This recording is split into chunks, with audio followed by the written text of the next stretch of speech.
बिस्मिल्लाहिर्रहमानिर्रहीम। अस्सलाम वालेकुम साथियों। पाण लास्ट क्लास में या गुज़िरियल क्लास में सेट्स जा ऑपरेशंस कया हुआ, जंहिंमें चार पंज ऑपरेशंस असां ॾिना हुआसीं। इंटरसेक्शन जो, यूनियन जो, कॉम्प्लीमेंट जो या सिमेट्रिक डिफरेंस वग़ैरह हुया। अॼु पाण पढ़ूं था प्रॉपर्टीज़ ऑफ सेट्स, जंहिंमें यूनियन ऐं इंटरसेक्शन जूं प्रॉपर्टीज़ अचनि थियूं ॿिनि सेट्स जे विच में, टिनि सेट्स जे विच में। पहिरीं प्रॉपर्टी पाण जेका डिस्कस करण वारा आहियूं उहा आहे कम्यूटेटिव प्रॉपर्टी ऑफ यूनियन, ऐं ॿी हूंदी कम्यूटेटिव प्रॉपर्टी ऑफ इंटरसेक्शन। हाणे कम्यूटेटिव प्रॉपर्टी ईअं आहे त A union B that is equals to B union A. तव्हांखे यादि हूंदो त पाण गुज़िरियल क्लास में ए यूनियन बी ऐं बी यूनियन ए वारा कयासीं। यूनियन कीअं करिबी आहे, इंटरसेक्शन कीअं थींदी आहे, इहो पाण अॻे ई डिस्कस करे चुका आहियूं। अॼु ॾिसूं था त ए यूनियन बी ऐं बी यूनियन ए पाण में बराबरि आहिनि, ऐं इन प्रॉपर्टी खे, इन शइ खे चवंदा आहियूं कम्यूटेटिव प्रॉपर्टी ऑफ यूनियन।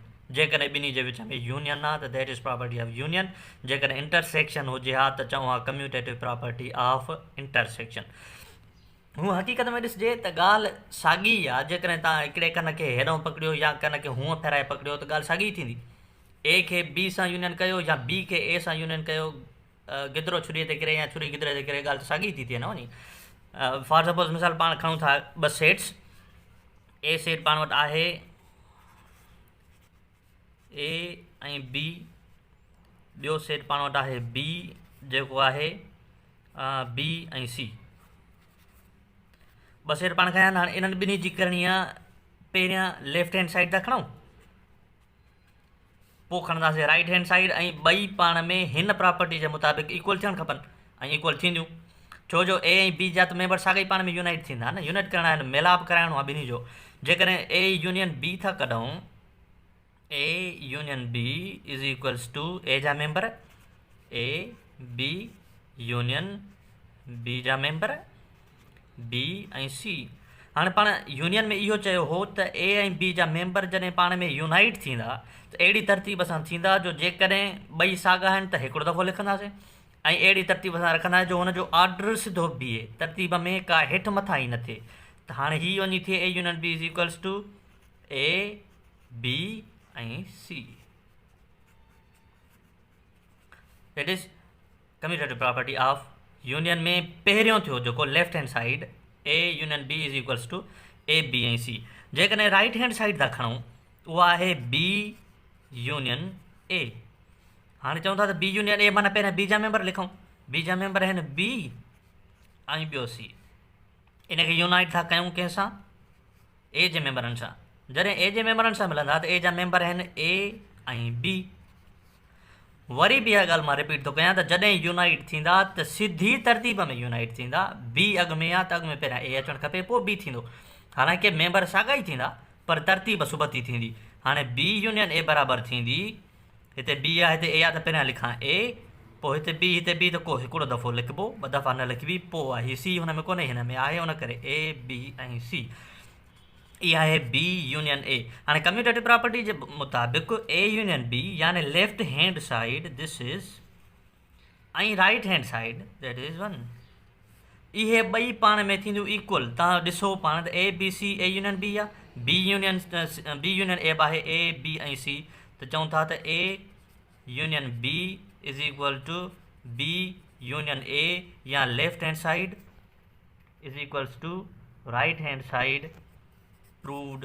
इहा आहे कम्यूटेटिव प्रॉपर्टी ऑफ यूनियन। ॿिए में पाण कम्यूटेटिव प्रॉपर्टी ऑफ इंटरसेक्शन खे था ॾिसूं। पाण कम्यूटेटिव प्रॉपर्टी ऑफ यूनियन कईसीं। हाणे ॿी प्रॉपर्टी आहे पाण वटि commutative property of intersection. Union में ईअं हो त A union B is equals to B union A. जॾहिं त इंटरसेक्शन में ईअं थींदो त A intersection B would be equals to B intersection A. पाण गुज़िरियल क्लास में ए ऐं बी जी इंटरसेक्शन मालूम कई हुई ऐं यूनियन बि मालूम कईसीं। अॼु पाण ॾिसूं था त ए ऐं बी जी जेकॾहिं इंटरसेक्शन थिए त उहा इक्वल थींदी बी इंटरसेक्शन ए जे। इहा मूं ॻाल्हि पहिरियां बि कई त जेकॾहिं तव्हां कन खे हिकिड़े पासे खां पकड़ियो या हथु फेराए ॿिए पासे खां कन खे साॻे खे पकड़ियो, ॻाल्हि मिड़ी साॻी थींदी। ॿिन्ही खे पंजनि सां ज़र्ब कयो या पंजनि खे ॿिनि सां ज़र्ब कयो, जवाबु साॻियो ईंदो। ॿिनि खे 5 सां जोड़ कयो या 5 खे ॿिनि सां जोड़ कयो, 5 + 7 हेॾों थींदा।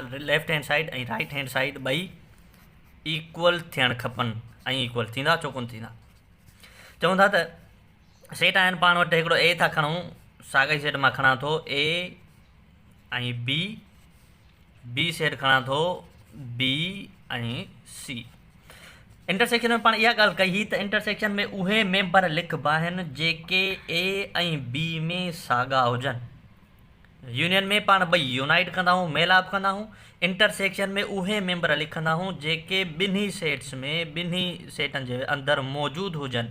हाणे जेकॾहिं मां कयां थो A intersection B, left hand side थो खणा मां, पहिरियां ए जा मेंबरनि में आहे ए ऐं बी, इंटरसेक्शन बी जे मेंबरनि में आहे बी ऐं सी। हाणे चवंदा त जेकॾहिं इन्हनि ॿिन्ही जी इंटरसेक्शन कयूं त अहिड़ा मेंबर लिखूं जेके ॿिन्ही जे अंदरि मौजूदु हुजनि। हाणे चवंदा त इन्हनि ॿिन्ही जी जेकॾहिं इंटरसेक्शन कयूं त ॿिन्ही में मौजूदु हिकिड़ो ई एलिमेंट आहे ऐं उहो आहे बी। जेकॾहिं ॿिन्ही में साॻियो एलिमेंट मौजूदु आहे त चइबो इंटरसेक्शन में सिर्फ़ु ऐं सिर्फ़ु हिन जी ईंदी बी। इहा आहे पंहिंजी लेफ्ट हैंड साइड। हाणे था चऊं त राइट हैंड साइड ते, राइट हैंड साइड में आहे बी इंटरसेक्शन ए। बी जी इंटरसेक्शन करणी आहे ए सां, त ईअं थिए त पहिरियां लिखां बी जा मेंबर आहिनि पाण वटि बी ऐं सी। इंटरसेक्शन हुनजी थींदी कंहिंसां, ए जे मेंबरनि सां। ए जा मेंबर आहिनि ए ऐं बी।